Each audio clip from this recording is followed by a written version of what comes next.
And now, broadcasting from deep behind enemy lines in the occupied territory of the Socialist Republic of California, your host, former California State Assemblyman and Governor candidate, Tim Donnelly. We've been having a lot of fun today, in spite of the weather. I know there's going to be storm track at 11, but right now, we're going back to my favorite topic, and I know many of yours. We've got none other than the godfather of guns, the professor of 2A, Dr. A.W.R. Hawkins. That's your new intro, by the way. Welcome back to the show. Oh, thank you, Tim. Great to be the professor of 2A. You are, my friend. You are. And you're... You always, I don't know how you do it so quickly, but your analysis of the Obama's gun control tyranny, that's all I can call it, is executive orders to essentially stifle and deprive certain individuals of the Second Amendment. You came up with some very interesting stories at Breitbart.com, including one that it would affect some Social Security beneficiaries. Tell us about that. Yeah, well, and to be fair, I think we first did that story in January, and it could have been in July. We knew that he was working on it behind the scenes, so I had a head start in that way. But what he wants to do is say that if you're a Social Security beneficiary and you need someone to help you with your finances, which a lot of older people need. I mean, they just need that. If you need someone to help you with your finances, then that can be used to prove that you are mentally defunct, mentally indeficient, and that can mean that you need to be registered with the background check system so that you're not allowed to buy a gun. Then everybody, so that's the treatment. Everybody in government, including Obama, needs help with the finances because they're taxing us to death. They're spending us into our children and grandchildren into a mountain of debt. So does that include all of them? Yeah, no, you know it doesn't. The ruling class is exempt from the rules that they make, but it's a shame. You know, we did another story today, and I haven't been on the computer in about an hour and a half. Been trying to take a little break, but we did another story today. You know, where I just pulled together a bunch of elderly people, seniors who had used guns to defend their lives just this year, people who had men walk up and just put knives in their car at their throat, and 74-year-old women who stopped attacks like that by just jerking out a gun and saying, back off. And I asked a simple question: where would these seniors be today if Obama's Social Security beneficiary gun ban were in place? And that's the kind of thing we need to think about. You know, where will our grandmas and grandpas be? Where will our neighbors be if this kind of situation is allowed to stand? And I'm still waiting for Paul Ryan. I have no patience with Speaker Paul Ryan. He is feckless. He is spineless. He puts out the story that I covered yesterday because it's news. He puts out the story that it's absurd, that it's outrageous that Obama would do this. But he doesn't put out any news saying, here's what we're going to do to stop it. Yeah, no doubt. What I want to hear. I want to hear somebody say, here's what we're going to do. But instead, I think they're at a cocktail party tonight. Because this drives me nuts. You have the left who is expert at, you had Obama either faking tears or crying real ones. Maybe he got coached by Bill Clinton. I feel your pain. We don't know. But we know that the tears flowed. He threw the children and the old people in front of the cameras and touted the victims. What you've done is tell the other side of the story. You brought out in your article up at Breitbart.com, it says executive gun control, 5 seniors Obama might have disarmed. Somebody should have asked him this question. Right. Hey, what about April 21st, 74-year-old Jewel Turner? She was sitting in the back of her truck in Fort Worth, Texas, when a man walked up and stuck a knife to her throat. She was able to convince him to change his mind by sticking a gun in his face and telling him to back off. Well, the gun in her hand was a great equalizer. Right. And you take that away and, and I'll tell you, I think this is how we have to think as conservatives. You know, Obama used a lot of emotion today, a lot of, not logic, but a lot of emotion to convince people to ignore logic. We have to be slaves to facts, and we can't be ashamed of being slaves to facts. And the whole time he's talking today, I'm doing what you're talking about, Tim. I'm thinking about these elderly citizens who defend their lives with guns. And I'm thinking about, as he mentions Gabby Giffords, I'm going, you know what? Her attacker passed a background check for his gun. When he mentions Aurora Movie Theater, I'm going, you know what? James Holmes passed a background check for all his guns. When he mentions Fort Worth, I'm going, Lopez passed a background check for his guns in 2014. Nadal Hussain passed a background check for his guns in 2009. As he keeps listing these shootings, every time he lists one in my mind, I'm going, pass the background check, pass the back. And it defeats the emotion. And I go, you know what? The facts are predominant here. But he doesn't want to deal with facts because facts will not allow him to do what he did. And that's what we have to fight for. Facts. And facts. when he brought up the San Bernardino jihadist massacre, see, that's my backyard. That's my friends and neighbors. I have a picture right here in the studio, in the Radio Free California Network studio, right in front of me of Michael Wetzel, father of 6, so that I will never forget. And I actually penned a Breitbart column that will be coming out tomorrow on this. It is, give myself a shameless plug here. But here's the thing. I asked the same question you just asked, Dr. A.W.R. Hawkins, which is, what good is another background check if Syed Farouk and his jihadi bride got the neighbor to go be a straw gun buyer, to go into the store? Enrique Marquez passed a background check, and then he handed over the guns he bought or sold them to the killers, to the terrorists, and he knew what they were going to do. How do you stop that kind of evil with a law, with a piece of paper? Right, you don't. And of course, as you know, Syed Farouk bought the handguns himself, went through his own background check. So the whole background check system is a joke, and we've known that from the start. And here's the problem. You and I, more than anyone I know of, as far as radio shows that I'm on, we've discussed this. The whole problem is the Democrats are trying to legislate from the perspective of the criminal's action. So they are basically punishing every law-abiding citizen for the behavior of these two animals in San Bernardino.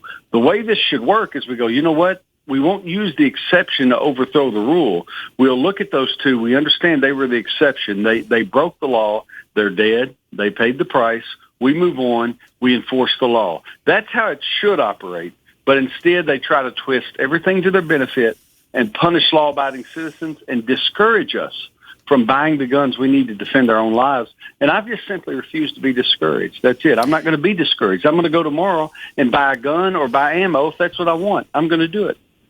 Well, I bought 2 guns over Christmas, and in California, that is like going to the DMV for an 8-hour, oasis. Let me tell you. But here's a thought. Obama kept talking about how law-abiding and reasonable gun owners should support him. He claimed they do support him. I think that's bogus. But we would support him if what he was proposing was locking up violent criminals instead of coddling them, as his administration has done, deporting illegal alien gang members who've been terrorizing entire neighborhoods, and also changing the policies at the Department of Homeland Security and within the immigration processing system to keep jihadis and Islamic jihadists and the jihadi bride. They couldn't keep her out. That's the only background check I want increased, not on law-abiding gun owners, because making it harder for us to get a gun in our hands makes it harder for us to defend ourselves and our family and our loved ones against the next killer. Right. Well, and the thing you have to understand, which I know you do, but when you're dealing with Democrats, every gun control push is something they're putting in as a substitute for liberty. We have to understand that. Gun control doesn't move into a vacuum. It moves into an area occupied by liberty. So to make room for the new gun control law, a little liberty has to be stripped away. And gun control doesn't work like liberty. Free men live under the law and respect the law. But when you start putting in gun control and different things, you start losing that harmony. And what we find out is that gun control is a very rough slave master. And what gun control does is, instead of protecting our freedom the way Obama pretends it does, what it really does is it enslaves us. And slowly, we're giving away the very freedom that he swears he's defending. And we have to somehow come to understand that. Anytime we substitute something for liberty, we destroy freedom. And we have to understand that gun control right now is destroying freedom. We've got to reject it. And that is why we call him the professor of 2A. Hey, we got to take a quick break. We'll be right back with more of Dr. A.W.R. Hawkins, and we'll take your calls. So if you're on hold, stay there. If you got a question, 323-746-TALK. Call in and get in line. Professor of 2A, none other than Breitbart.com's Dr. A.W.R. Hawkins on the line with us. Dr. Hawkins, I got to ask you a question before I let the callers on, and we got a bunch of callers stacked up wanting to ask you things. You've got Texas Governor Greg Abbott, who is essentially nullifying all of Obama's new executive orders on guns. Do you think that's going to take off in other states? Do you think we're going to see a trend of not only elected officials, but ordinary Americans either ignoring and ultimately nullifying some of these laws by not complying? Yeah, I think we'll see in the next week a lot of stories like this emerge. I mean, Greg Abbott is his own man, and I'm proud of him, and I think he's a shining star. So I'm not saying anything to diminish him when I talk about the other states. Other states, though, in the last 2 to 3 years, there have been a lot of passage of things like the Second Amendment Preservation Act and different things like that. So it's going to be interesting to see if states like Missouri or Wyoming or Tennessee, where they've passed these acts, if they step up and go, guess what? Those executive orders are not enforceable within our borders. Arizona is one such state. Will they do that? I think Oklahoma did the same kind of act. So I think that's what we watch for over the next week, is if they use those acts to apply them to executive orders and say, hey, Obama, sorry about your luck, but those new gun controls do not apply within the borders of our state. Awesome. I'm going to go straight to the phone so we can get through these callers. Hey, give me your first name and city, please. This is John from Apple Valley. Tim, how are you today? Hey, John, I'm doing great. Do you have a question for the doc? Well, I just, I do. I wonder how he feels, and I'm sure he thinks along the same lines as you and I, that we as citizens have to be engaged.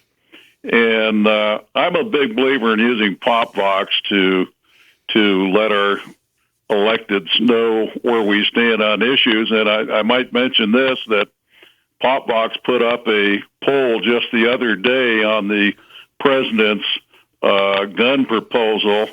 81% of the nation opposes it. And a blue state like California, 64% of California opposes it. And so do states like Connecticut, Oregon, Illinois, New York, which are predominantly heavy Democratic states. So I think we've got to meet this. We're under attack, and we've got to meet this guy head on as citizens. And I would wonder what the good doctor has to say about that. I'm gonna let you go and let you listen to his answer. Thanks for the call, John. Thank you, sir. Hey, John. Yeah, thanks for that call. I have to be honest, I'm not familiar with PopVox. I will have to say this, though. A poll that is very widespread that came out Monday, which would be a Gallup poll, where they listed in percentages the percent of the American people. That would be, of course, people in every state, but the percent of American people, what their concerns were. Guns or gun control ranked at 2%. 2% among all Americans, that they thought guns and gun control was something that should be pressed or talked about on the 2016 campaign trail. Now, again, I don't understand PopVox. I don't know anything about it, but I'm going to say this. A lot of what John said is bolstered by that Gallup poll. And Obama knows that. And that's really why Obama had to take executive action, because the American people don't support gun control. That our congressmen didn't vote against gun control simply because there's an NRA. They voted against gun control because their constituents don't want it. And that's what the Gallup poll shows, and that's what John's talking about. We're going to bring on Mike from Wrightwood. Mike, welcome to the show. Hey, thanks. It's gotten a lot worse than people even can imagine. I mean, the guys are in the military, and, they're happy to give you PTSD for a reason, because it's going to give them a way to get away from you ever having a gun or buying one. And you won't know. I mean, in my case, I had a, 3-month period with no pay, because you don't get pay when you get retired. You have to wait until it catches up. So by the time they catch up with you, you're pretty much selling everything you got to survive. So I ended up pawning off my gun. I went back to get it a week later. I paid for it. The guy comes back up and says, you can't have it. The feds put a hold on you. And it's not a temporary one. It's permanent. And it's been 2.5 years now. I still haven't got an answer on why something that I bought, I own, and somebody who has a top secret clearance is now being told, hey, you can't have your own gun. And the only thing I did was deploy. I mean, I've never had any, convictions. I've never done anything else. I got a top secret. So obviously, I've done something right in my life. But, I mean, this is what they're doing to a lot of guys out there, because it's when you come home, the second, these guys that are fighting for PTSD, they're telling you, yeah, the best way to get 100% is go PTSD. It's also the easiest way for the government to stomp on you. Dr. Hawkins, what do you think? No, well, he's 100% right, and I missed his name. Thank you for your service, first off. But number two, you're 100% right. You don't need me to tell you that. But that's how they've modeled the Social Security gun ban. The Social Security gun ban is modeled after the way they treated our veterans under Obama. So what you're talking about, you didn't say anything I haven't heard, I haven't read 1,000,000 times. That's not to diminish your experience. What you've experienced is terrible, and it's wrong, and it's morally wrong. It's wrong in every way. But that's the model they've used now in their plan to take away guns from senior citizens. Shocking. We got 30 seconds for Gary in North Dakota. Do you have a question for Dr. Hawkins? Yes, I wish somebody could explain to me. I'm almost at Social Security age. About 4 more years, I'm going to be there. And how do they take away your guns? I'm just kind of curious about that. Well, what they do, Gary, they're looking for anything that signals to them that you're mentally deficient, and they're trying to find it. See, it's different. It's kind of a case that you'll have to prove yourself innocent versus the fact that you're assumed innocent until guilty. And so you can read on it. Google AWR Hawkins and Social Security benefits, or Google Breitbart and Social Security benefits. And I have things up there, and when you get them, you can click through. There are blue words in my articles. If you click the blue words, it'll take you through the links, and the links will explain things.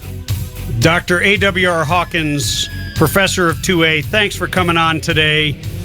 We will keep promoting your writing at Breitbart.com.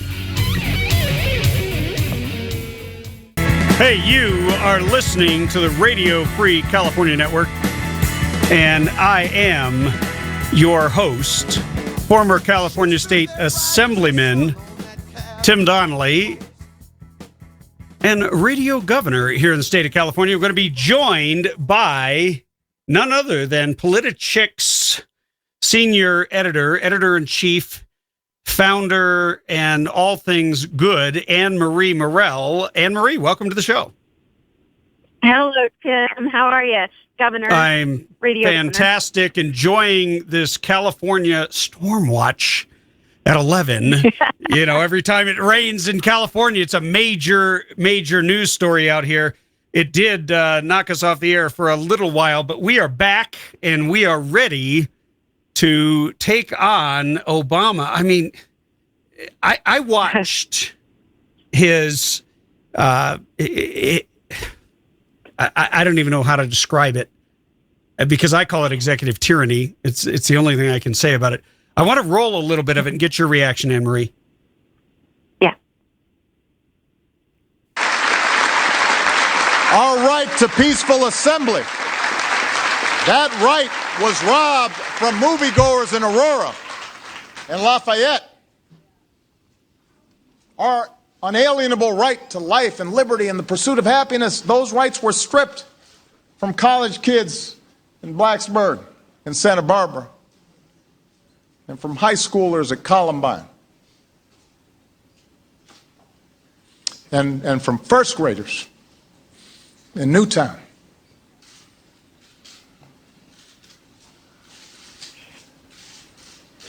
first graders.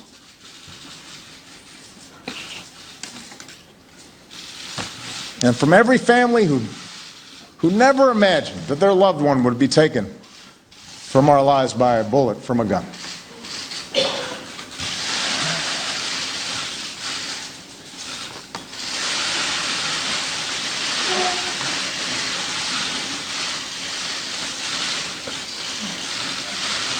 Every time I think about those kids, it gets me mad.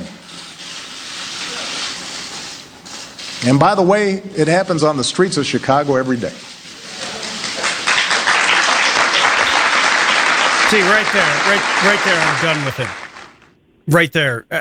Anne-Marie, can you imagine listening to this guy quote the Constitution? It's absolutely maddening. And Tim, you and I were talking this morning after his imbecilic speech. And this has nothing to do with guns. It has to do with crazy people who've existed since the beginning of time when Cain and Abel had their first fight and a rock was used. If they don't have guns, crazy people will find a weapon. They'll use their hands, they'll use a rock, they'll use a knife. They'll use a car. Nothing to do with control. They'll use like they did in Las Vegas. That woman tried to run over a bunch. Absolutely. Yeah. This is about government control. We both know that. Everyone who understands anything about the Constitution knows full well this is about trying to put control of people under the thumb of big government. That's the only reason they're trying to take our guns away, because they know they're making us angry. And they know that, our founders knew that the second created for such a time as this, when our government is becoming so big that they're doing and saying and taking anything and everything they want to, and they're doing it without a fight, and they don't expect a fight. And that's why people like you and I are so angry. We're as angry about that as Obama claims to be about these children that were killed at the hands of crazy people. The whole time that Obama is talking, he's biting his lower lip. I think he went out and spent some time with our good friend, Bill Clinton. I do not recall, but I sure feel your pain. and Bill gave him lessons on how to cry on command. And it was like, Sean, I don't know if you can play for us Cry for Me, Argentina, but don't cry for me, Obama. Go find Lindsey Graham somewhere. Go cry with him. But when he talked about the Second Amendment, he didn't quote it, by the way. You'll note that. But he talked about life, liberty, and how these individuals on college campuses, let's just take an example, Santa Barbara, because we have that new law where the government can confiscate your guns without any due process. So he's willing to completely sacrifice your civil rights and at the same time do it in the name of what he calls defending the Constitution. Yeah. No, it's despicable. But we expect this. And I think that all of us need to we need to stay calm when he says things like this, when Democrats talk this way. We've got to remain calm, because this is what they want. They want someone to just go nuts and go out there and shoot up a bank, which will never happen. We don't do that. But that's what they want. They want people to literally get up in arms so then they can take them away. But we need to remain calm and stay level-headed through this kind of stuff, because people like us, we get furious and mad and we'll rant and we'll rave. But we need to make sure that people understand clearly why the Second Amendment is so important, because they're talking based on emotion. They're trying to use babies and children, and they're saying, "Look what these evil guns have done to these babies." As if somehow conservatives don't love guns. I'm sorry, don't love babies and people. Right. Here's the thing. I got so worked up this morning. I wrote an op-ed. And I don't know what they're going to title it. It'll be up at Breitbart a little bit later on. But it said the title I suggested was a message to Obama from San Bernardino. It's our right, stupid. Don't violate it. And here's the thing. If you look at every single one of these suggestions, and if you look at every single one of the Marxist-backed gun control measures that have failed to make it through the Congress, they wouldn't have prevented a single one of the tragedies that Obama's exploiting. Exactly. Right. That's the whole thing. Yeah. Well, I was. Give me an example even 9/11. Yeah. Sorry. Go ahead. No, even 9/11. Go. Say, even 9/11 was done with box cutters. 9/11, one of the biggest tragedies in our entire generation, happened with box cutters And airplanes. Tragedies aren't caused by guns ever, never ever. They're only created and caused by human beings. We can't eliminate human beings, but what they're trying to do is eliminate something that they are claiming is killing human beings. Well, human beings are killing human. I'm getting too upset. I just have to stay level-headed, and I'm serious. I can't make a rational thought out of this because it's so angry. It makes me so angry. If you're just tuning in, you are listening to the very energized and passionate Anne-Marie Morell, politichicks.com, which you need to go to every day to get your dose of real reality. But Anne-Marie, look, here, this was particularly insulting to me because I keep a picture of Michael Wetzel in front of me here at the studio to remind me and put a face and a name to my neighbor who was friends of many of my friends. I wasn't a personal friend of his, but he came from my little tiny town. And it's particularly insulting to those of us who lost friends, lost neighbors in the San Bernardino jihadist massacre, when Obama comes out and says, well, we're going to increase background checks. We're going to get rid of the so-called gun show loophole. So my first question is, and it should be the first question of every journalist, and I've noticed so far it hasn't been. They're too busy wiping their tears and feeling Obama's pain and trying to spread the emotional message throughout the country. But the question should be very simple. Would that have stopped Syed Farouk and his jihadi bride? Right. And the answer is absolutely not. Yeah. Boom. There you have it. And why? Why wouldn't it have stopped him? Because he got his neighbor, Enrique Marquez, to go buy the gun. So it wasn't Syed Farouk, the jihadist. It wasn't his jihadist bride who had just come into the country and fooled our immigration authorities. And it was somebody completely different who passed a background check and then illegally transferred the gun to a killer and a terrorist that he knew was a killer and a terrorist. You can't stop that with laws. Exactly. And when you consider how strict our gun laws, and even in Chicago, where gun control is the state capital name of Chicago, of Illinois, it's despicable when they continue thinking we're just going to control people to death. And as we know, this has nothing to do with controlling guns or laws or anything. This is about us. This is about controlling people on our heads, and it's about trying to frighten us into submission, into giving into whatever they do and whatever they say. But we can't talk about the babies and the children and the emotions involved in all these deaths. We've got to talk about how to prevent this from happening to our families. And the only way to prevent a terrorist attack like the one that happened in San Bernardino is to be armed ourselves and to make sure that our families and our children, that we all know how to use a firearm and that we all know how to defend ourselves if someone comes up to us like that and tries to kill us. This is about self-preservation, and they're trying to take that away from us. They're trying to take away our ability to stay alive. And that's what we should all be crying about. That's what we should be angry about. And you know, of course we're sad for the people that died. But if I were there with a microphone, like I was when I encountered Donald Trump, I would have asked Obama one simple question. I would have interrupted him when he mentioned the streets of Chicago with sort of a smirk on his face, and I would have said, "So if gun control works, and you have the poster child for gun control, more gun control in Chicago than any other city in the United States.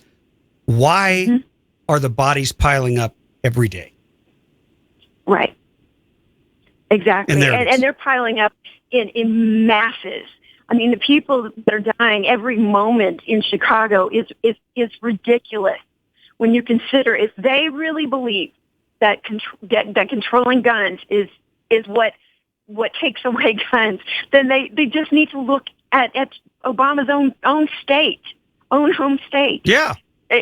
Yeah. And when there you see what's, I mean, in my home state in Texas, now you can have open carry in Texas, and here we are in California, where they are literally putting their hands on our throats and trying Texas to is shake moving. us till Texas is moving toward the light, and we're moving into the darkness. Hey, we're talking to Anne Marie Morell. She is the chief editor-in-chief of Politichicks.com. We'll take a quick break, and we'll be right back with more here on the Tim Donnelly Show. The truth is, I never left you. All through my wild days, my mad existence, I kept my promise. Hey, you're listening to the Tim Donnelly Show here on the Radio Free California Network. We stream live every weekday, 3 to 6 p.m. on the nose, TimDonnellyShow.com. We've got Anne Marie Morell of Politichicks.com on the phone. We're going to take a quick call from Jeff and Phelan. Jeff, do you have a question for Anne Marie? Well, not actually. I don't have a question. I have a couple of solutions, and I also have a challenge for our Republican. All right, you got candidate. 30 seconds. Give us your 30-second solution. Okay, well, first of all, I would like for Senator Cruz and Mr. Trump to remind our president how many lives have been saved by people carrying a firearm. That's a good point. And an easy solution is to have a corps of volunteers, background check, fingerprint, and offer them a free M1 Garand if they put in 100 hours of standing on the corner guarding us. If there was a person on every corner with an M1 that was a law-abiding citizen, these guys wouldn't do this stuff. I can guarantee you that.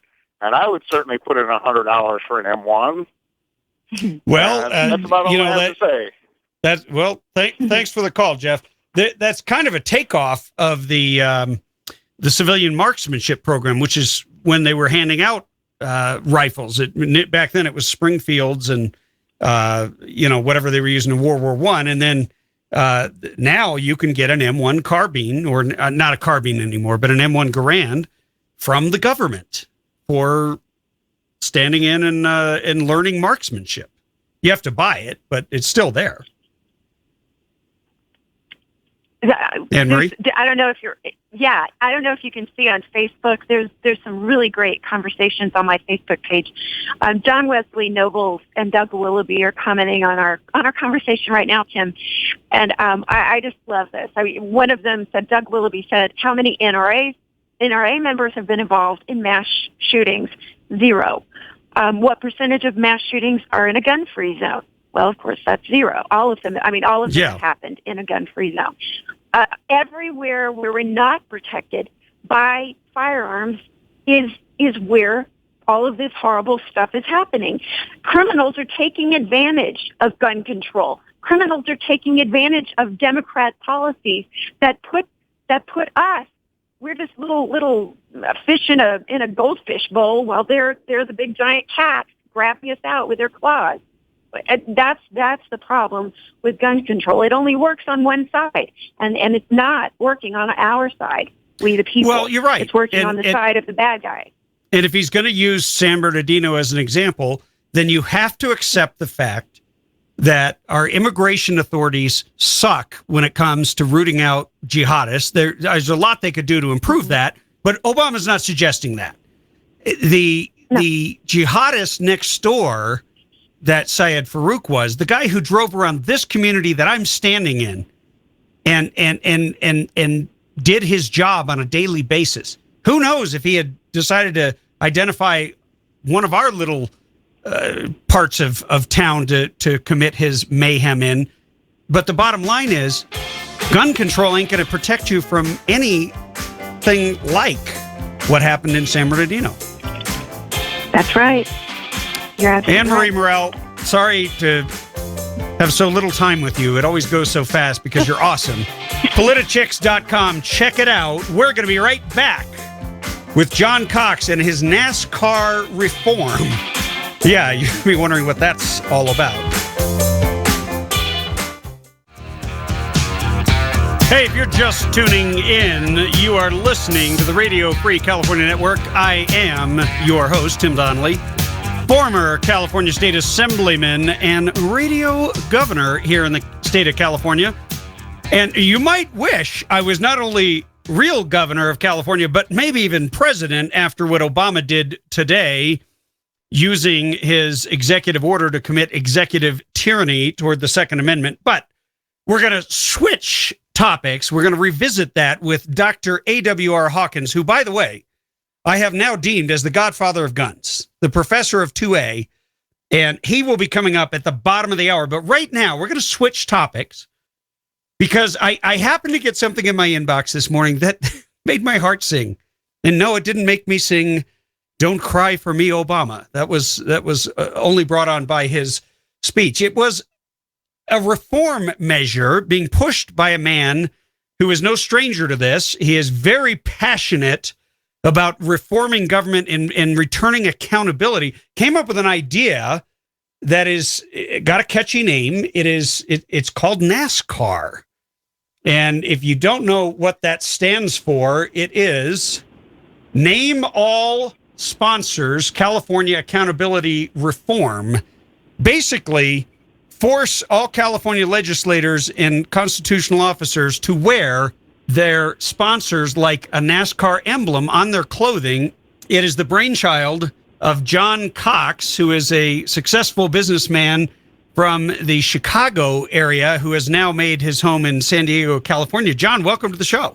Thanks, Tim. Great to be with you. It is great to have you on. And I just love your initiative and your ballot initiative. I mean, people have talked about this for years. It's not a brand new idea, but you did two things. One, you came up with a simple ballot initiative. And two, you came up with a clever name that ties in, that is absolutely relevant and paints a visual picture for voters who are overwhelmed when they have to read too much.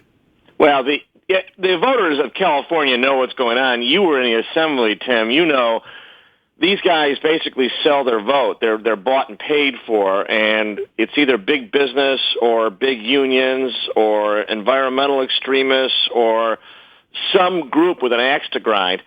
You know, I always say if you came down from Mars and you really were introduced to our system for the first time, you'd say to yourself, really?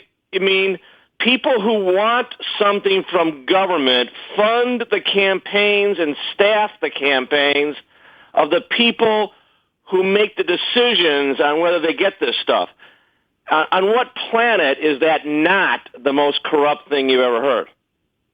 Oh, it's just insane. And the idea that one of the things they always push for, whenever they know that it will hurt the other side, they will push for disclosure and emblems that they know that they have already demonized. And they've plowed the field. If somebody's supported by the oil industry in an ad, they make a big deal out of it. Well, what you're saying here is everybody would have to wear these logos on their clothing while they're on the floor of the assembly or the state senate, right? Absolutely. Whenever they give testimony, and we made it clear, by the way, that these emblems have to be visible and readable by people in the audience watching them as they're doing this. And for a very simple reason, you know, we ought to know who is sponsoring them. But as you pointed out, drivers for NASCAR or other race car drivers are proud to wear these emblems. I'm not sure that could be said about our politicians. Well, I can tell you, I would certainly be proud to wear my emblems. I was sponsored by hundreds and hundreds, thousands of individuals. I got elected the first time with virtually no money at all. And if somebody wrote me a $500 or $1,000 check, it was a huge contribution because most of them were $10, $20, $50, and $100. So, well, you were pretty atypical.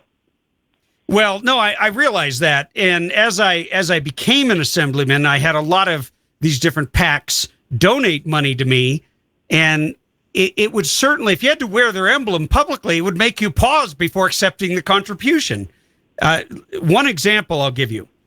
The Prison Guard Union invited all of the assemblymen, and they do this. They want you to get to know their members. They want you to be sympathetic to their cause, so they invite you to dinner. And I was thinking of going. Almost everybody I knew was going, and I thought, okay, this will be interesting. I'd like to learn a little bit about this. And then my chief of staff got a telephone call on the state phone line, and the person on the other end said, hey, by the way, if your boss shows up at the dinner, he's going to get a maximum contribution to his campaign for re-election. Mm-hmm. Mm-hmm. And right then I just said, that's it. I'm not going. Not only did I not go, but then I went to speak out against this because we had a $30 billion budget deficit, and we were going to give them a 15% pay increase over 5 years. And as I put my microphone up, John, I saw the weirdest thing happen. I saw bipartisanship in Sacramento. The minority leader, the Republican minority leader, Connie Conway, was up near the speaker's dais. And she was talking to the speaker, and they kept looking over at me in my microphone. And then she came over and pretended to be fiddling with the computer nearby. And I just said to her, I said, did he send you over here to shut me up? And she said, well, yeah. And I said, that's fine. I wasn't going to speak for long. Now I'm going to double whatever I was going to say. And I was one of only 2 people who voted against it. And I was one of only 2 people who spoke. And I got to tell you that your initiative would force people to visually see while they're saying things and presenting bills who owns them. No question. And I got to tell you, most people in California feel powerless to do anything about the system. The great thing about this initiative, and you're right, this is not an original idea. I think Bill Maher actually had come up with it a number of years ago. But this is going to give people the ability to actually voice their displeasure. I mean, let's face it. You know, everybody can write a letter to the editor or call up their assemblyman, and big deal, nothing's going to happen. But if we collect the 365,000 signatures to get this on the ballot, they're going to have to sit up and pay attention and do something about this system. And if anybody really who's listening out there wants to really be able to get something done, they should go to CaliforniaIsNotForSale.com. They can download this petition, Tim. We made it so it fits on one side of one letter-sized piece of paper so that you can print it off at home or your office very, very easily. You sign it once as a voter, you sign it another time as a circulator, and you mail it into us at our P.O. Box. Hold on. I'm on your website right now because I went to TimDonnellyShow.com, clicked on the link, which takes me to CaliforniaIsNotForSale.com. And where do I go once I get on the page? Just direct me. I'm going to do this right now live on air. Okay. You can right now. By the way, we're revamping it. It's going to be done a little bit differently tomorrow. We just had a major conversation with our web designer. And right now it's set up that if you enter your email address and your name, we will send you an email with the petition. And we're thinking that that's going to maybe dissuade some people. So what it's going to say tomorrow is when you go to it, you'll actually be able to click on a picture of the petition. That's a good idea. A printable image will immediately appear, and you can just hit print and print it off. Because we thought we don't want to dissuade people with asking for their email address. So we're going to make it even easier tomorrow. I understand why you ask for people's email addresses, and that's a good idea. But you're right. When I go on there, I didn't see a place that would prompt me to click and print. And so many of these petitions are so long, in large part because the government makes it that way. But since this is your own ballot initiative, you controlled it. You kept it short. I love the idea that anybody listening tomorrow can go on there, click, print, and send it in. And you know what? I would encourage people to send it in with a contribution. because basically, if this gets on the ballot, John, if you get this qualified, it would be on the 2016 ballot, correct? The presidential election? If we get the signatures by April 26th, and you're right, Tim, I think this idea is so popular with people, we could get millions in. And if we get those by April 26th, it'll be on the November 2016 ballot. And I got to tell you, this is going to sweep the country, I think. I think, we got to, the key is we got to get it on the ballot. That sometimes is the hard part. Right.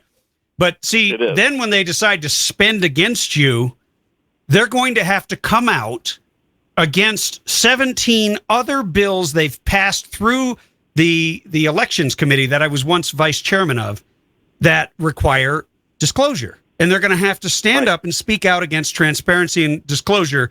And that is an awesome place to put the political establishment. We got to take a quick break. If you can just hold on the line, John, we'll come back and see if we got any questions for you from the audience. 323-746-TALK. If you got any questions for John about the NASCAR style reform, I love it. Hey, welcome back to the Tim Donnelly Show. We're talking with John Cox of San Diego. He's a very successful businessman that cares about not only our country, but his local community and, of course, the ability to weigh in on your government and hold them accountable. And that starts with following the money and seeing who bought them. And John has a NASCAR-style reform. We put a link up at timdonnellyshow.com to his website, which is californiasnotforsale.com. And John, I got to ask you, because there's a picture of you, and I read in a newspaper article, say that you did not do this, because I'm sure it made some politicians very uncomfortable, and we would never want to do that. But did you really go to the Capitol and take cardboard cutouts of every one of our politicians, our so-called representatives, and stick a bunch of NASCAR-style stickers on them at the Capitol on the steps? I had a blast.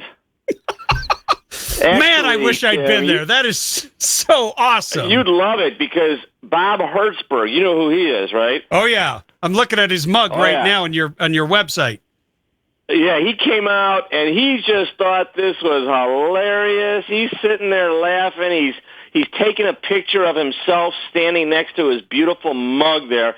You know, it was, if it wasn't so sad, it would be funny, but it really is sad, Tim, because we got a state that is really the national leader in dysfunction. I mean, we're at the bottom in terms of educational results. We're at the bottom in terms of our people being in poverty. We pay the highest income and sales taxes in the country, the highest gasoline costs, the highest utility costs, the highest water costs. The only thing we don't pay the highest of is real estate taxes because of Proposition 13, but they're about to try to water that down. What do these guys think? That we're just going to keep putting up with this forever? Yeah, they are. This is one thing I figured out, having especially been out of the assembly now for just over a year. But see, there's a culture there. There's a clique. And it doesn't matter if you're Republican or Democrat. If you're part of the club, the political class, then you know best. And you get to eat steak and lobster. You get to golf for a living. You don't have to do any actual real work. And nobody cares, and nobody's going to hold you accountable. I mean, that's the environment in which they operate, and they're bipartisan in acceptance of that. Well, what we have to do, Tim, and this is only the first step, CaliforniaSNotForSale.com and this petition that we're proposing to make them wear stickers is only the first step. Right after we get people ginned up with this effort, we're going to drop the neighborhood legislature on them because the neighborhood legislature, as you know, is the absolute way, the best way for we the people to take control of government again. And I don't care if you're left or you're right. It's the bipartisan sleaze of the cronies and the corrupt against the people. That's really the debate in Sacramento. And it's about time we actually took back the power in that city. Well, I couldn't agree with you more, John. But you gotta win the one that's in front of you. That's one lesson I learned. I kept thinking past the primary and the governor's race. Big mistake. You've got to win the game that's right here. What I love about it, and for those of you who are just tuning in, I'm talking to John Cox of California's not for sale.com is his website. He's pushed and developed a NASCAR-style logo reform act that, if it gets on the ballot, and it very well could, you got your title and summary back. You are printing petitions. You have them up and available online. This could go viral, and if you get enough signatures, this could have a huge impact on accountability in government here in the state of California, John. I agree with you. It'll really focus people's attention on a stupid and corrupt system that needs to be changed. And I got to tell you, Tim, and you fought the battle up in Sacramento, but the politicians are not going to change this on their own. They like the current system. There's a whole army of consultants up there and people in the fundraising and sleaze business that just love this whole system. We're the ones that are going to have to take the step of changing it, and that's what this idea is all about awakening people to that reality. So people can just go to CaliforniaIsNotForSale.com. They can volunteer to circulate petitions, and because you're going to print them up, right, and get them out to different groups and everything, I would assume, and as well as paid petition gatherers. They're on the printing press. They're on the printing press right now. We're in the process of contacting groups. I've also hired a paid signature gathering firm, which I don't want to do. I don't want to use that. They're going to charge a couple bucks a signature to collect this.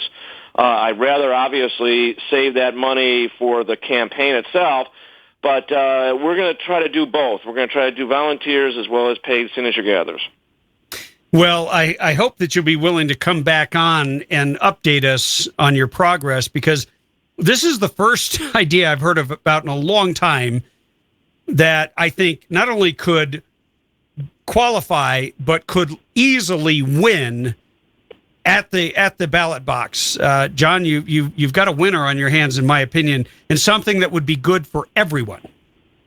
Let me just say, too, this is going to, and this may not be your direction, but this could unite the left and the right. I just got a call from somebody that used to work at Common Cause, and they're interested in helping out on this. I really think this is an issue that we can both agree on. The bipartisan sleaze and corruption in Sacramento has got to end for our future, for our children's future, and this is the first step to get it done. John, I got to tell you, I have worked many, many times with Common Cause, with the ACLU. Yes, I know that's almost a bad word. People think I was supposed to say UCLA, but the ACLU and others on real reforms that just by the very idea, it's the principle that unites people. And when people can put aside their partisanship and work together for something that is good for the state and good for the country and good for our republic, that's a win-win-win, in my opinion. I would agree with you, and that's what the impetus of this is all about. As I said before, this is about the corrupt versus the non-corrupt. The corrupt are this tiny cabal, if you will, of consultants and fundraisers and lobbyists in Sacramento who are making an absolute fortune while they're leading the rest of us on the road down to, frankly, bankruptcy as a state at some point in time here. I don't want to end up like Puerto Rico. No, I've had a few clashes with them. But the website is CaliforniaIsNotForSale.com. It's John Cox. John, thanks for coming on with us today. And we will continue to push this and promote it because it's a fantastic idea. Fantastic. Thank you for all you do, Tim. Appreciate it. Thank you. And by the way, stay tuned.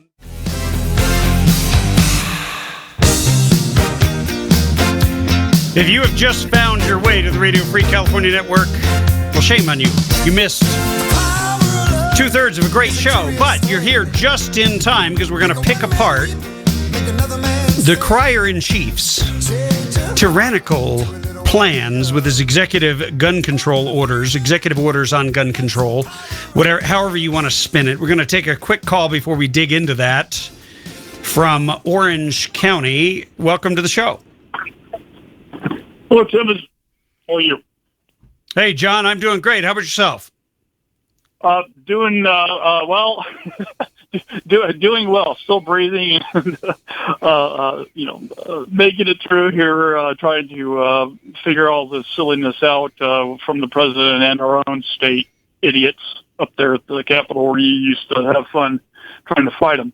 And I appreciate that, and thank you for your service up there. By the way, sure, my pleasure. What's your question for me? I would like to know what the process is for enforcement of these handwritten notes by the clown that's sitting in the, I respect the office, of course, but this clown that's sitting in the desk there in Washington. I think that's a great question. Process if say I, a friend of mine happens to be on a certain,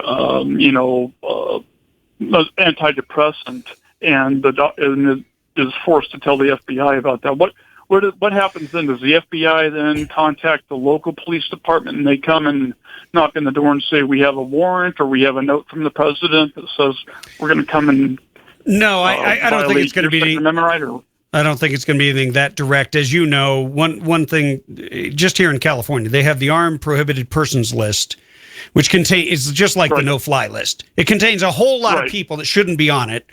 Most in law enforcement understand that there are serious issues with this particular list, and yet they haven't, even though they started to, they haven't stormed everybody's house with a SWAT team. Even though they stormed some people's houses. That would be lunacy. I think anybody on the street that saw that happening might come out and maybe try to help their neighbor. I don't know. Well, they did actually do that to a couple of people, including like a middle-aged couple, because the wife was on antidepressants. And the idea that you can be deprived of your constitutional and natural right to keep and bear arms to defend your life and to defend your freedom from tyranny without due process is something that is going to be fought in the courts. It is something that is going to be adjudicated. And I believe in some states, now this won't include California unless you're dealing with a local sheriff, but in some states and maybe in some counties, you're going to see absolute nullification. You're going to see people say it's unconstitutional, go pound sand, put me in jail. And those patriots are people that we should stand behind. They're people we should back. Most of what he's proposing is almost unenforceable. I did note that he wants to hire 200 new agents at the BATF. How about 200 new agents at the border? How about 200 new agents in the immigration enforcement to raid job sites and deport illegals that are working here and taking jobs away from Americans? How about 200 new agents in the immigration processing? If you're going to let 300,000 potential terrorists in from Muslim countries, how about 3,000 new agents? But without background checks, by the way. You got to remember that, too. Right. No, I get that. We can't get checks. That might upset them. It might violate their, Well, that's what we need. So, John, to answer your question, and I got to run because I got to get to this clip. Okay. But look, thanks for your call. I don't know how it's all going to play out, but I do hope, my sincere hope, is that you do see Americans standing up to. This isn't silliness or nonsense. This notion is a grave threat to our rights. And see, when you have a right, that supersedes law. That supersedes all other claims. A right is something that you go to war over. And I believe that this is a political war that we need to fight right here and right now in this time.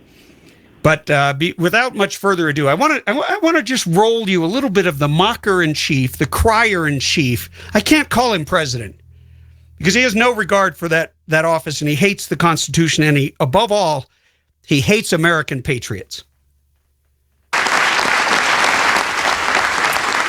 A very impassioned and emotional President Obama, at one point tears streaming down his eyes as he announced new executive actions on guns in America. The question is, will they go through and will they make a difference?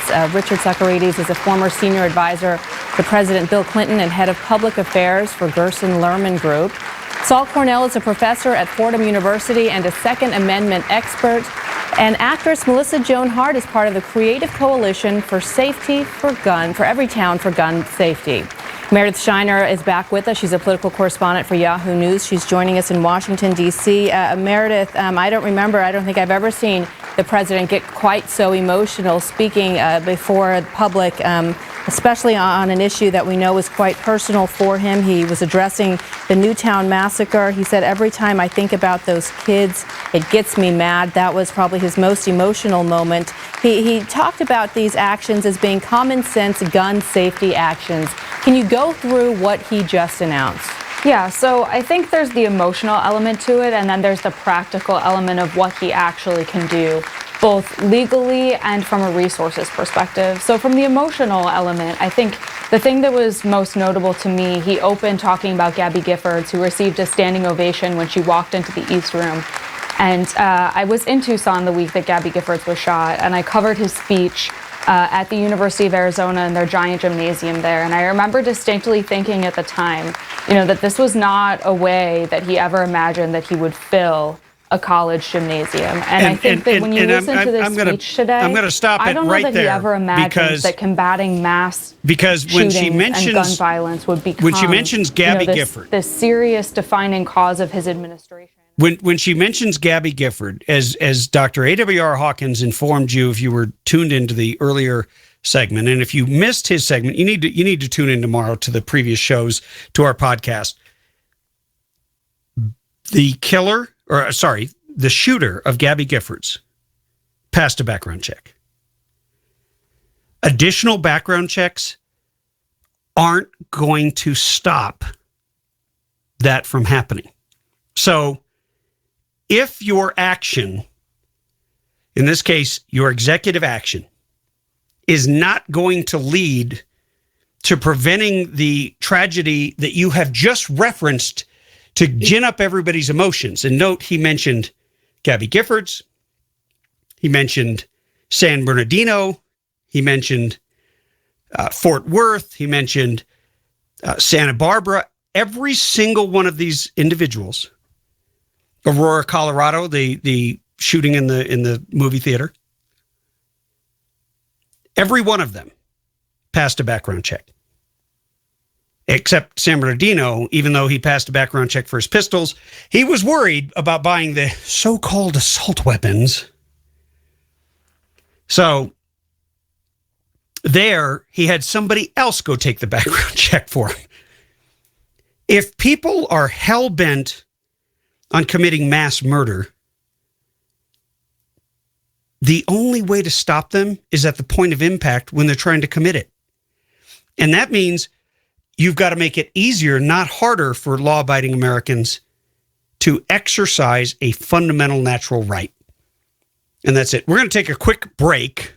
And when we come back, more of Obama's executive order speech and the liberals' reaction. Some funny stuff coming up.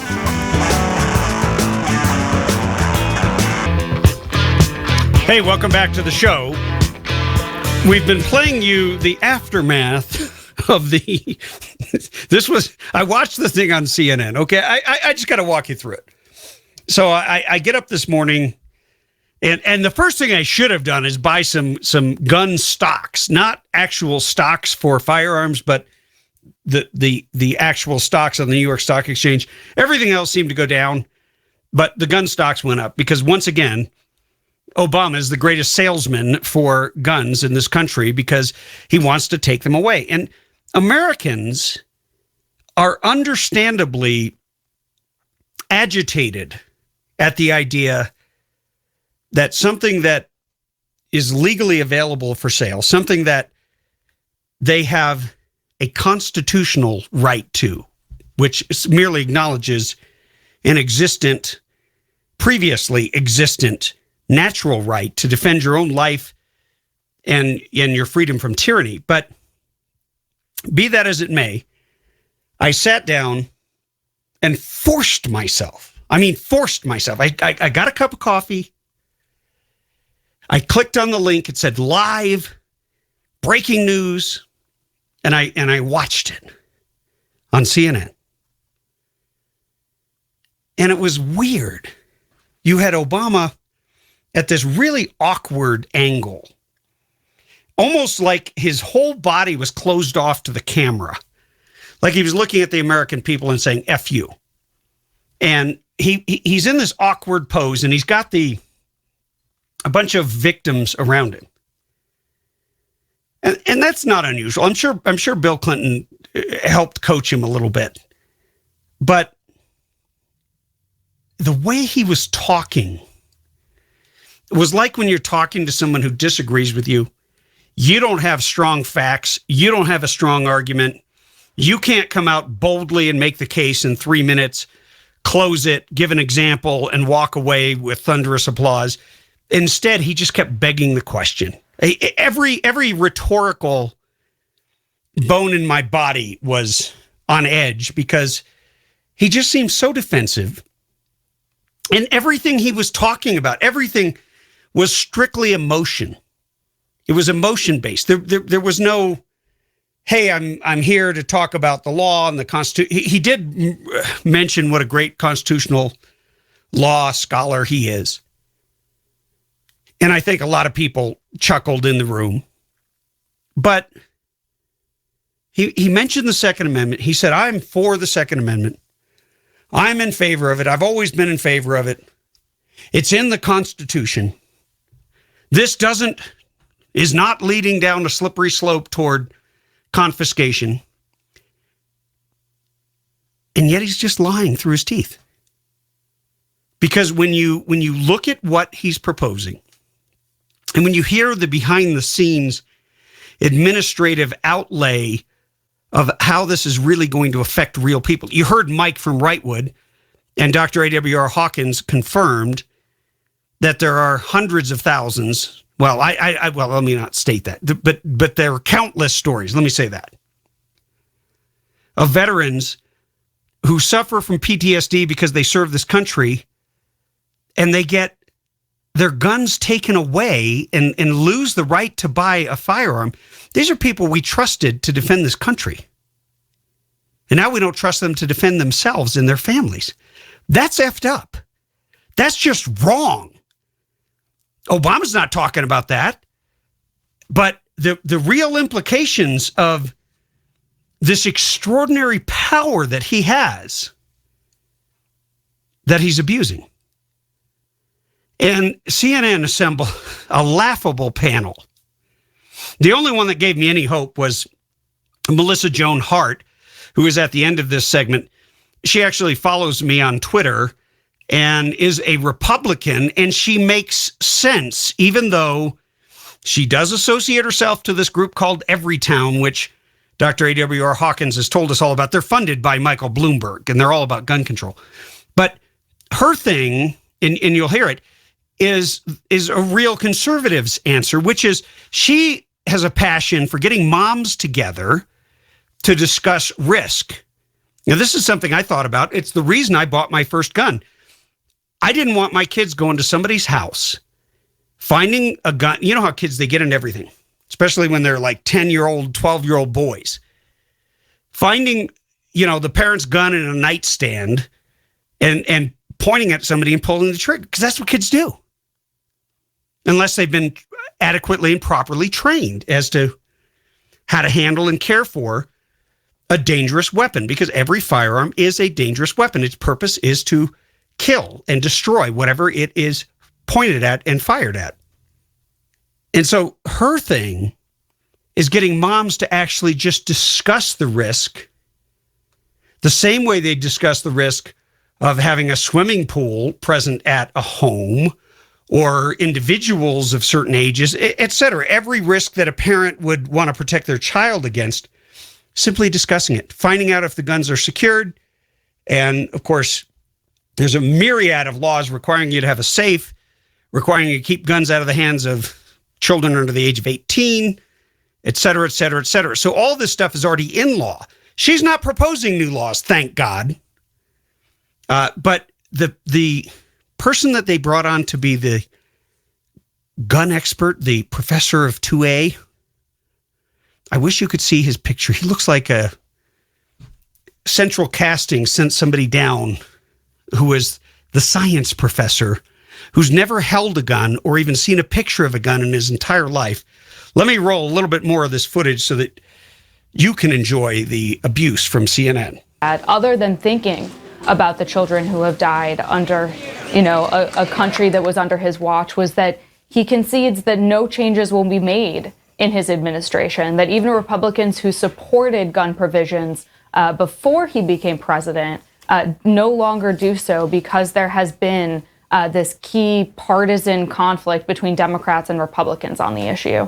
And so I think that was one of the reasons why you felt such an emotionally charged speech from the president, because he does feel sadness and empathy for these children who have died by gun violence. But also I think that there's a certain element of futility knowing that real changes would have to come from Congress, and those changes aren't happening. Yeah. Which gets us to the practical side, which is that a lot of the proposals that the president made, whether it's expanding the Bureau for Alcohol, Tobacco, and Firearms, or the Federal Bureau of Investigations, hiring 200 more staffers for ATF, making the criminal background check system so it's 24/7 and better staffed. The problem with those suggestions is that they're based on an increase in funding. And so the president can propose higher spending levels in a budget. But remember that a budget is just a wish list. It's a framework. And in order to fund those initiatives, he would need approval from Congress and appropriations from Congress. And one of the things I was thinking about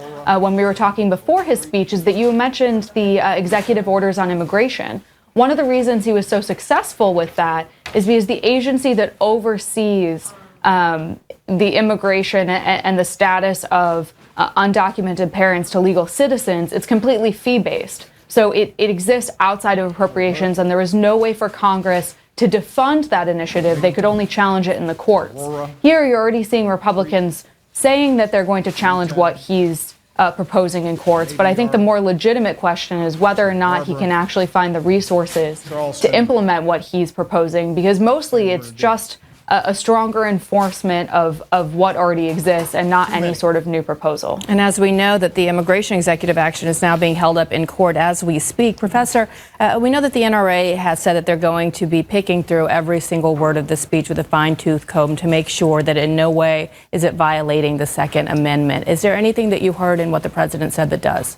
No, I mean, people often forget that we've had gun regulation since the colonial period. In fact, after we adopted the Second Amendment, gun regulation got stronger, not weaker.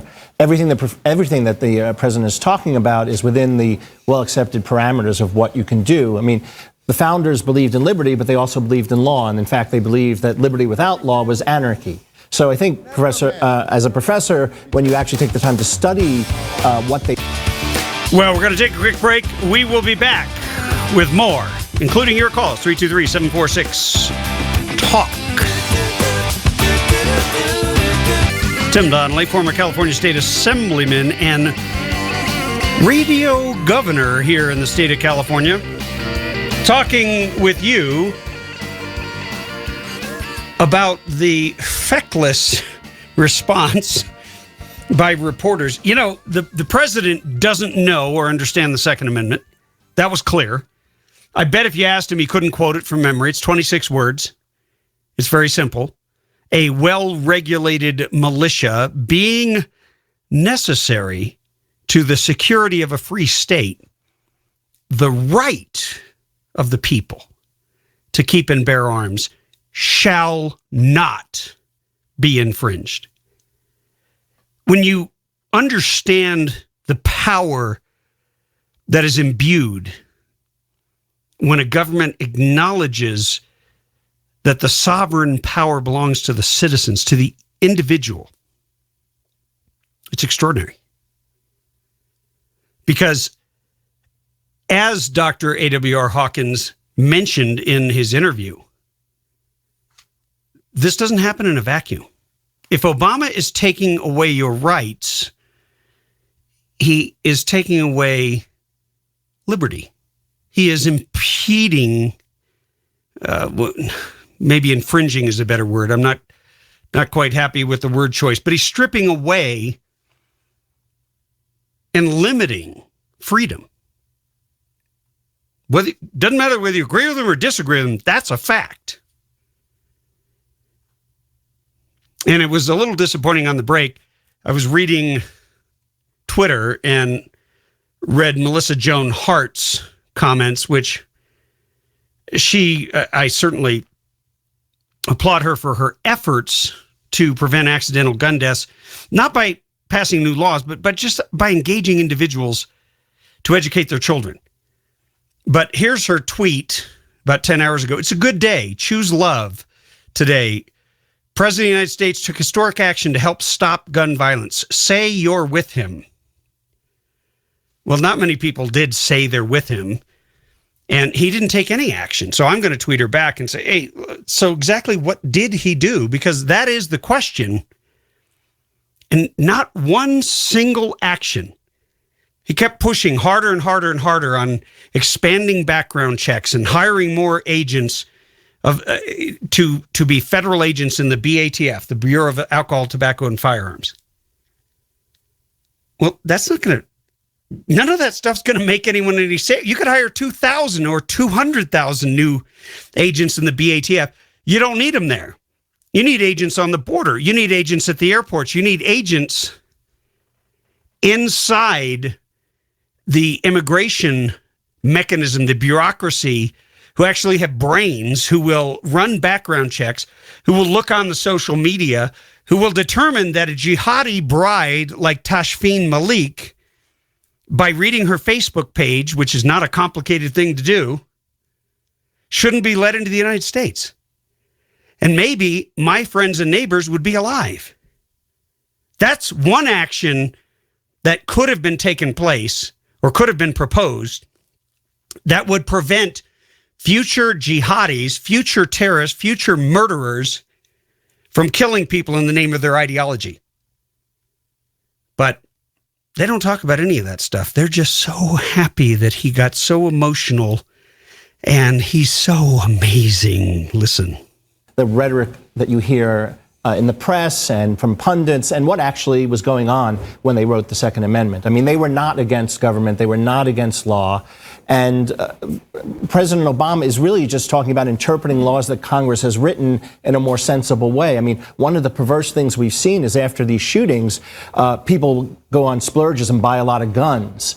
And then they sell them at a huge profit, and they don't have to be treated as gun dealers. So that's a perverse incentive that we've given to actually have people exploit tragedy to make quick money on guns. Why are we doing that? I think by just defining anyone who's making money on guns and selling them in any kind of regular way as a gun dealer, that's perfectly within what the statute already says. So he's just bringing the statute in line with reality. And sensing that there may be a rush to buy guns, the president also said that this is not a plot to confiscate guns and Americans. Richard, you advised the last Democratic president, Bill Clinton, on key issues. He got two major pieces of gun legislation through Congress, the Brady bill and the assault weapons ban. What's different now? Is this president's approach different, or are we just in a more partisan country and Congress? Well, I think it's probably a little bit of both. I mean, the interesting thing about the president's remarks is this, in fact, was very Clinton-esque. I mean, to get up in front of a live audience and give such a personal, impassioned, and really emotional appeal on an issue that's obviously very important to him. I thought it was breathtaking in how he personalized the issue and how emotionally involved he certainly seemed. Now, President Clinton, I think, was uniquely talented and successful in the ability to make deals with people who were otherwise his enemies.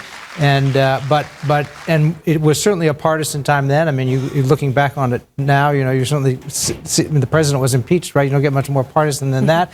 But it seems to have even gotten worse. And I think right now, in the context of this presidential election, you see that in some ways it's to the advantage of the Republicans who are running against the Democrats who control the White House and who have popular opinion on their side. The Republicans in the presidential election are very clearly playing to the extreme right in their party that vote in their primaries. So it's going to be a very polarized issue for now. But as the professor said, I mean, that we're just really talking about background checks. I mean, we're still talking about something as simple as background checks. Enforcing current and existing laws. Right. I mean, nobody's taking guns out of anybody's hands. Nobody's even, I mean, who even knew you could buy a gun as a corporation? I mean, that's the other thing that he's doing, that he's trying to end the loophole that you can form a corporation and buy a gun and thus avoid a background check. I mean, who even knew you could do that, right? I mean, these seem very simple common sense approaches. And it is definitely in the Republicans' interest, especially the Republicans running for president, to make this a big deal. I think I salute the president for really laying out a brilliant case. I think his advisors are going to be very happy with this. Probably the only thing they're not going to be happy with about that, they probably should have done it in prime time. It would have done them a lot of good. In the evening, that's right. And Melissa, I want to bring you in because you were actually supposed to be in Washington for this announcement in the East Room. You're involved in Moms Demand Action for Gun Sense in America, and I was interested in a PSA in which you were involved in as well. And you talk about how friends brag about their kids getting good grades at school, about their spouses getting promotions at work, but they don't talk about gun safety. Can you speak more about that as a mother and as a public figure? Yes. Well, I'm one of the few in Hollywood that's a Republican, and I am raising my children in Connecticut, and I am in the same county as Sandy Hook. And so when that incident occurred, it turned me around on the issue, and I became involved with the moms in every town. And basically, what the PSA that I did earlier this year, or sorry, last year now, was helping moms start a conversation, helping do it the way MAD did, the Mothers Against Drunk Driving, to talk about when you send your child to someone's house and the president just talked about it, just safe laws for storing our guns and talking about guns. And when I send my kids to someone's house, I say they don't have allergies, but do you have dogs? My child's afraid of dogs. Do you have a pool? How is it covered? Is it fenced? You know, if he rides a bike, can you put a helmet on him? So the next question is, do you have guns? And if so, how are they stored? And it's such a taboo topic, and people don't want to bring it up, but Everytown is a great excuse for me to say, I work with Everytown, I need to know if you have guns in your home. And a lot of people don't think to ask that, and that's something that the first thing kids do when they take a gun is they go like this, and they look at it. And the amount of, we don't like to call them accidental deaths, but the deaths that happen to these children just from not having their guns properly stored, that's a problem. And the president mentioned the fact that we have our drug medication with tighter lids so that children can't open them. We do everything we can to protect our children with helmets, with car seats, with, you know, I have to have a fence around my pool because it's my responsibility to keep people safe from my pool. So why wouldn't I have to keep people safe from my gun? Well, it's great that you're having this discussion with moms across the country. As a conservative, as a liberal, doesn't matter. We're all moms, correct? Exactly. Melissa, I want to thank you so much for joining us. I know you're on a tight schedule. Yes, thank you. Meredith, I want to get back to you because... Right there. I'm with Melissa Joan Hart, not with Everytown, because they've got an agenda and they are not as fact-based. They inflate the figures, just like the global warming people. So I discount the vast majority of what they cite as statistics. But what Melissa Joan Hart just laid out was a very conservative argument. Not government, not more background checks. Background checks for what? You already have background checks. You have people who passed background checks. Every single, or almost every single one of these so-called mass shooters passed a background check or got somebody else to get their gun a different way, or paid somebody to go into a store and buy it for them as a straw buyer. Kind of like what the Obama administration did when they allowed straw buyers, or acted as the straw buyer, went into a gun store, bought the guns, and handed them over to the drug cartels, who then killed Americans with those very guns. So Obama's outraged by that, but he doesn't want to talk about Fast and Furious, the program that he himself, with Eric Holder and his administration, pushed, putting lives at risk, doing the very things that he claims are somehow putting people in jeopardy. Look, we have laws, and we have lawless people who are hell-bent on creating mass murder and committing mass murder. They have evil in their hearts, You think some words on a piece of paper are going to stop them? No. But you know what you are going to do? You're going to make the process so Byzantine. You're going to make it so expensive. You're going to make it so insane that you're going to discourage good people who will find themselves in that moment of need. They'll be standing in a Christmas party at work or an Easter party or some party that offends some nut job, whether it be an Islamic nut job or whether it be some other sort of generic nut job. And that person will come into seeking to kill and destroy, just like the devil, just like Satan. And you know what? In that moment, that blood will be on Obama's hands, and these Marxist progressive Democrats who want to take your rights away from you. That's what we're really talking about. Forget about calling them Second Amendment rights. Forget about calling them gun rights. You have rights as a human being. You have a fundamental natural right to defend your life.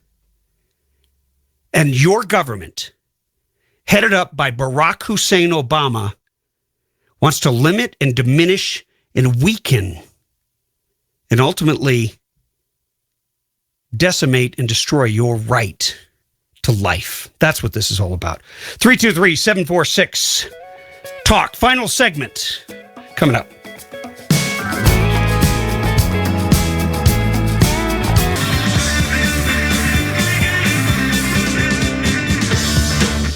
(323-746-TALK) is our number. You only have a few minutes if you want to get in a last-minute call, but that's okay. Even if you don't, I have plenty to say on the topic, and we can never say enough about our rights. But, you know, over the break, I was reading tweets by, yes, and I know you're probably, if you're not a tweeter, you're probably going, what in the world? Who cares? Well, this is the modern day way of communicating in 140 characters or less. You have the likes of Sarah Silverman saying, the President of the United States must take executive action to carry out the will of the people, even though polls, obviously, we've mentioned earlier, reflect the complete opposite. So it's not the will of the people, because our reps suckle the teat of the NRA. Go Barry. Yeah, that's brilliant. First of all, one thing that Obama said in his speech, after he said, well, we all need to get along and we need to start talking to each other and not past each other. Then he paused, he bit his lip like Clinton, and then he got off on this point where he was waxing so eloquent in his own mind that he took off on a flight of fancy, leaving all reality and reason behind. And he went off on the NRA. And he said, we know the NRA's only goal is to elect people who will make guns easily accessible to everyone. Well, no, it isn't the goal of the NRA to make guns easily accessible to everyone.